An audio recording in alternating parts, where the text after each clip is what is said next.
Desde la última vez que estuvo con nosotros en el programa se han celebrado elecciones en México. ¿Cómo es posible que el partido del gobierno obtuviera unos buenos resultados, John? Bueno, solo obtuvo buenos resultados oficialmente. Ya decíamos el otro día que se había producido un fraude electoral. De hecho, en México las elecciones no son ni libres ni justas.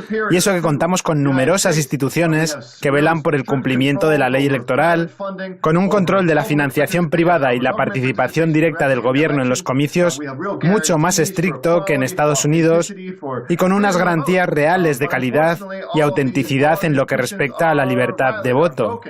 El problema es que muchas de esas instituciones están corruptas. Y en el caso de las elecciones en el Estado de México, el candidato era nada más y nada menos que el primo del presidente Peña Nieto e hijo y nieto de otros exgobernadores del Estado, que lleva 88 años gobernado por el mismo partido, una formación que ha conseguido, no sabemos muy bien cómo, obtener el 33% de los votos frente a su principal oponente, Delfina Gómez, que supuestamente consiguió solo el 31%, aunque para mí está claro que fue la ganadora. Analizando los datos se observan un montón de manipulaciones y no podemos olvidarnos tampoco de la campaña de guerra psicológica que se hizo en los días previos a los comicios. De hecho, la víspera, cuando los miembros de la campaña de Delfina Gómez entraron a las oficinas de su partido, el partido Morena, se encontraron un montón de cabezas de cerdo y cruces ensangrentadas.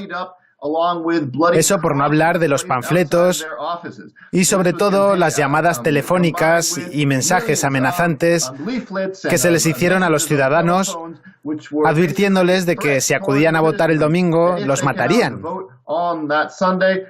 Incluso llegaron a hacerse anuncios oficiales, falsos por supuesto, recomendándole a la gente que no fuera a votar para evitar la violencia que habría el día de las elecciones. Pues bien, si a todo eso le sumamos el escrutinio, que fue de lo más extraño, de hecho solo se volvieron a contar 3.000 o 4.000 urnas de las 18.000 que había, y en el que Morena perdió un montón de votos, el resultado es de lo más sospechoso. Pero bueno, así es como funciona el sistema electoral mexicano desde hace décadas. En México siempre ha habido elecciones. Nunca hemos tenido a un dictador que ocupe el poder durante décadas, lo cual está muy bien. Y el poder siempre se ha renovado de forma democrática. El problema es que los comicios no suelen ser justos ni libres. Por eso es muy importante que la sociedad civil nacional e internacional siga muy de cerca las elecciones presidenciales del año 2018, porque si bien al gobierno mexicano le importan poco los partidos de la oposición, sí que le concede una gran importancia a la opinión pública nacional e internacional. Y México necesita apoyo para garantizar la transparencia de las elecciones. Y no olvidemos tampoco ese presunto caso de terrorismo de Estado con la desaparición de esos 43 estudiantes. En fin, el otro día hablábamos del Telecán, que para muchos es un poco como la caída del muro de Berlín, dado que dio lugar al nacimiento de toda una serie de oligarcas como Carlos Slim, que abusó del sistema y se hizo con unas enormes cuotas de poder en detrimento de la economía en general. Pues bien, ahora parece que van a iniciarse las nuevas negociaciones sobre el Telecán. ¿Puede decirnos qué podemos esperar de ellas, John? Bueno, Trump ya dijo desde el principio que quería derogar el Telecán y los traidores del gobierno mexicano están tratando desesperadamente de aferrarse a él, aunque sea a costa de sus propias vidas, conscientes de que si se llega a derogar, se quedarán sin trabajo, puesto que provocará una crisis económica, al menos a corto plazo. El problema es que no miran ni a medio ni a largo plazo. Hay miembros de la sociedad civil mexicana que están entusiasmados con la posibilidad de establecer una nueva relación entre México y el resto del mundo sin depender tanto de Estados Unidos. Porque la idea esa de que manteniendo un estrecho vínculo con nuestro vecino del norte avanzaremos desde el punto de vista económico ha demostrado ser una gran mentira. Cuando Carlos Salinas firmó el Telecán hace 23 años, prometió que gracias al tratado México México entraría por la puerta grande en el primer mundo, cuando la realidad ha sido que las tasas de pobreza y de crecimiento no han hecho sino empeorar en las 2 últimas décadas.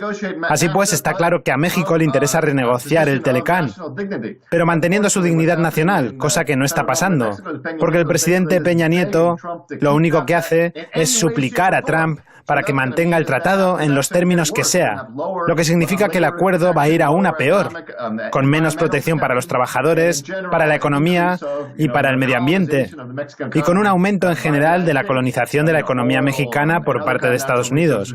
Me refiero, por ejemplo, al petróleo o a la incorporación de México al Estado de Seguridad Nacional de Estados Unidos, porque Estados Unidos considera que México forma parte de su perímetro de seguridad. Eso es lo único que de verdad le asusta a Washington.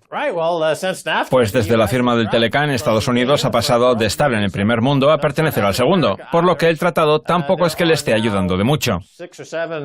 De hecho, se considera que el primer mundo, en términos de calidad de vida, está compuesto por 6, 7 u 8 países, y Estados Unidos no es uno de ellos, en parte por culpa de tratados de comercio como el Telecán, que no benefician a nadie, salvo a los oligarcas, claro. Yo, desde luego, estoy a favor de derogarlo, y la verdad es que me alegra ver que en las empresas mexicanas del mundo de las criptodivisas y del Bitcoin como Bitso, existe toda una nueva generación que pretende recuperar el control de su propia soberanía, esquivando al gobierno y a los tratados de comercio para crear una nueva economía basada en la cadena de bloques que ha venido a llamarse economía post-app. Muchas personas del ámbito de las criptodivisas se han hecho millonarias rápidamente y están utilizando esa riqueza para ampliar horizontes a la hora de crear una sociedad más igualitaria, gracias a la nueva ética que propuso Satoshi Nakamoto, el creador anónimo del Bitcoin, allá por el 2008 o el 2009. Sé que su especialidad no es tanto la economía como la política, John, pero ¿no siente usted que existe aquí un movimiento potencial que podría derrocar al régimen autoritario de Peña Nieto en México? Porque a mí, sobre el terreno, me da esa sensación. Desde luego que sí, Max. Cuantas más propuestas innovadoras se hagan, mejor, porque todos, absolutamente todos, la sociedad civil, la economía, la política, somos víctimas de los estados autoritarios y de la oligarquía capitalista del país y del resto del mundo. Por tanto, cualquier propuesta de esas es más que bienvenida. México necesita ser autosostenible y tener una verdadera participación en la política. Yo estoy convencido de que la lucha por el poder político conduce a la libertad, sobre todo en un país como México, con una historia tan rica de movimientos sociales y políticos que luchan desde abajo. Si comparamos, por ejemplo, la tradición política de México con la de Estados Unidos, vemos que los mexicanos tenemos un compromiso mucho más fuerte con los valores democráticos fundamentales. Por ejemplo, si comparamos a nuestro padre fundador, José María Morelos, con su homólogo estadounidense, George Washington, Washington tenía esclavos, mientras que Morelos era un hombre de origen africano. Y lo mismo sucede si comparamos a otros grandes nombres como Benito Juárez y Abraham Lincoln, o a Lázaro Cárdenas y Franklin Roosevelt. Los líderes mexicanos siempre son originarios de las clases más humildes y están mucho más vinculados a la sociedad civil, por lo que no se contentan con hablar de reformas, sino que propugnan una auténtica liberación.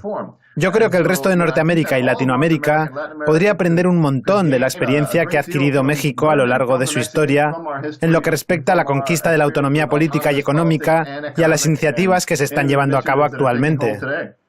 Así es. Peña Nieto y sus amigos deben someterse a un proceso de descapitalización que permita que afloren el espíritu, la cultura y el alma de México.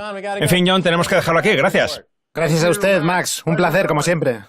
Muy bien, esto es todo por hoy en Kaiser Report. Somos Max Kaiser y Stacey Herbert. Quiero dar las gracias a nuestro invitado John Mill Ackerman. Si quieren, escríbanos un tuit a Kaiser Report. Hasta la próxima. Adiós.